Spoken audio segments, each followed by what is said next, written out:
Hi hello friends. நேற்று match நடந்துச்சு. என்னென்னா DC versus RR. First RR toss ஜெயிச்சு பவுலிங் வந்து இந்த மாதிரி சூஸ் பண்ணாங்க. சரி, ஓகே. பவுலிங் எடுத்து ஓப்பனிங் பேட்ஸ்மேன், ஆஸ்திரேலியா பேட்ஸ்மேன் அந்த பையன், அந்த 22 வயசு பையன் என்ன அடியா, எப்படி போட்டாலும் அடிக்கிறான். அவேஷ் கான் ஓவரில் பிரின்னு பிரிக்கிறான். அவேஷ் கான் வேறு வேர்ல்டு கப்பில் வேறு செலக்ட் பண்ணியிருக்கேன். இப்படிலாம் இருந்தால் எங்கிட்டு இந்தியன் டீம் கப்பு வாங்குறது. அப்புறம் 8 ஓவருக்கு 100 ரன்னுக்கு மேலே அடிச்சிட்டானுங்க. சரி அப்படின்னு பார்த்தா, அப்புறம் இடையில தான் வந்தார் அஸ்வின். நல்லா போட்டார். எப்படி சொல்கிறது, நல்லா புல் பேக் பண்ணானுங்க. 16 ஓவர்லலாம் 160 அவ்வளோதான் இருந்துச்சு. எப்பவும் போல் சஞ்சு வந்து சகல்கிட்ட கொடுத்தாரு. 18ஆம் ஓவர் போடணும்னு. அடிக்க வேண்டிய சமயம் யாருக்கு, டிசிக்கு. சரி வந்தால் சிக்கனாண்டா அப்படின்னு சொல்லிட்டு ஓவரில் 21 ரன் பிரின்னு பிரிச்சிட்டானுங்க. சஞ்சு சாம்சன் அதுதான் தப்பு பண்ணுறான்னு நினைக்கிறேன். லாஸ்ட் முடிய போகிற நேரத்தில் எதுக்கு ஸ்பின் கொடுக்கணும்? ஃபாஸ்ட் பாலே வச்சு முடிச்சிருக்கலாம்ல. அங்கே கொடுத்து ஒரு செட் பண்ணி விட்றானுங்க, ஃபார்மை செட் பண்ணி விட்றாங்க. கடைசியில் இல்லை 19 ஓவரில் அடித்து முடிச்சிடுறானுங்க. ஆக்சுவலாக 250க்கு மேலே தான் போகணும். மிடில் ஓவரில் நல்லா போட்டானுங்க. பட் 200 ரன்குள்ளே சுட்டி இருந்தால் மேட்ச் ஈஸியாக ஜெயிச்சிருக்கலாம். 220 ரன் அடிச்சு விட்டானுங்க.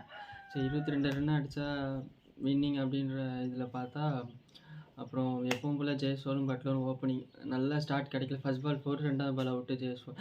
நம்ம இந்தியாவோட வேர்ல்டு கப் டீம்லாம் சூப்பராக விளாட்றாங்க. ஜெய்ஸ்வால், சகால், அவேஷ் கான், ஹர்ஷ்தீப் சிங் இவங்களாம் வந்து இவங்கள வச்சு நம்ம எப்படி கப் அடிக்க போகிறோம் என்னன்னு தெரியல. சரி, அப்புறம் ஒன் எப்பவும் போல் சஞ்சு சாம்சன் வச்சு செம்மையாக விளாண்டாரு. அதை பார்த்தீங்களா, அந்த ஒயிட் லைனுக்கெலாம் ஒரு ரன்னுக்கு 4-5 நிமிஷம் பார்க்குறவங்க, அவன் 6 லைனில் பிடிக்கிறான். அது அவுட்டு நாட் அவுட் அது வேறு பிரச்சனை. பார்க்கலாம்ல, ஒரு 5 நிமிஷம் நான் பொறுமையாக எடுத்து ஒரு தடவை பார்த்துட்டு அது லைட்டாக டச் ஆன மாதிரி தான் இருந்துச்சு. பார்த்தோன்னே அவன் இல்லை நாட் டச்சடு அப்படின்னு கொடுக்குறான். சஞ்சு சாம்சன்லாம் நம்பவே முடியல. எல்லாம் ஃபேன்ஸ்லேருந்து எல்லாம் அப்படியே கொந்தளிச்சிட்டானுங்க. கொஞ்ச நேரம் இல்லை, அது அவுட்டு நாட் அவுட் அது வேறு பிரச்சனை இல்லை. ஃபஸ்ட்டு பண்ணணும்ல, பார்க்கணும். கொஞ்ச நேரம் எடுத்து டைம் எடுத்து ஜூம் பண்ணி என்னென்னமோ டெக்னாலஜி இருக்குது. இப்போ ஒரு கேர்ளாக இருந்தால் நல்லா ஜூம் பண்ணி காமிச்சிருப்பான், நல்லா இதுவரையும் காமிச்சிருப்பானுங்க.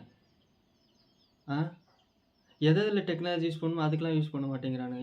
இந்த ஐபிஎல் ஃபுல்லாகவே அம்பையர் வந்து ஒஸ்ட்டு டெசிஷன். இதில் வேறு வேர்ல்ட்ஸ் பிக்கஸ்ட்டு ஃப்ரான்ச்சைஸ் வேறு நம்பர் 2ல் இருக்க வேர்ல்ட்லேயே. அதில் பெருமை கொண்டு குறைச்சல ஜெயிக்க வேண்டிய மேட்ச் இந்த இதனால் முடிஞ்சிச்சு. என்ன மேட்ச், அப்புறம் தோத்துட்டானுங்க. 200 ரன் தான் அடிக்க முடிஞ்சிச்சு. நல்லா புல் பேக் பண்ணேன். குல்தீப் சகாலுக்கும் குல்தீப்புக்கும் உள்ள டிஃப்ரெண்ட்டு தான். அதே ஆர்ஆரில் சகாலி 21 ரன் கொடுக்குறான், இங்கிட்ட குல்தீப் 2 ரன் கொடுக்குறான். கூர்ஷியல் 2 விக்கெட். அதான் அவங்க டீமுக்கு உள்ள தோற்றதுக்கு காரணமே ரீசன் இதுதான், சகால் வர்சஸ் குல்தீப்.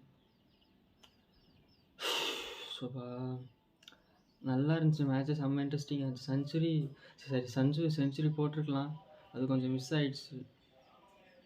ஏன்னா இன்னும் குவாலிஃபைடு ஆக தான் சான்ஸ் இருக்குது. டிசி என்ன பண்ணுறாங்க என்னன்னு தெரியல. ஆல்மோஸ்ட்டு எல்லாருமே குவாலிஃபை ஆக சான்ஸ் இருக்குது, எக்ஸப்ட் ஆர்சிபி, பஞ்சாப், எம்ஐ தவிர. என்ன பண்ணுறாங்க என்னன்னு தெரில, பார்ப்போம்.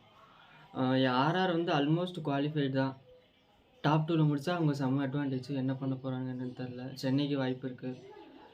இனிமேல் வர்ற மேட்சஸ்லாம் செம்ம பிக் ஸ்டேஜ். இன்றைக்கி ஒரு மேட்ச் இருக்குது, எல்ஹெச்சி வர்சஸ் எஸ்ஆர்ஹெச். மேட்ச் செம்ம இன்ட்ரெஸ்டிங்காக இருக்கும். பார்க்கலாம் யார் ஜெயிக்கிறாங்க. தேங்க்யூ. மறக்காமல் சப்ஸ்கிரைப் பண்ணியிருக்கேன்.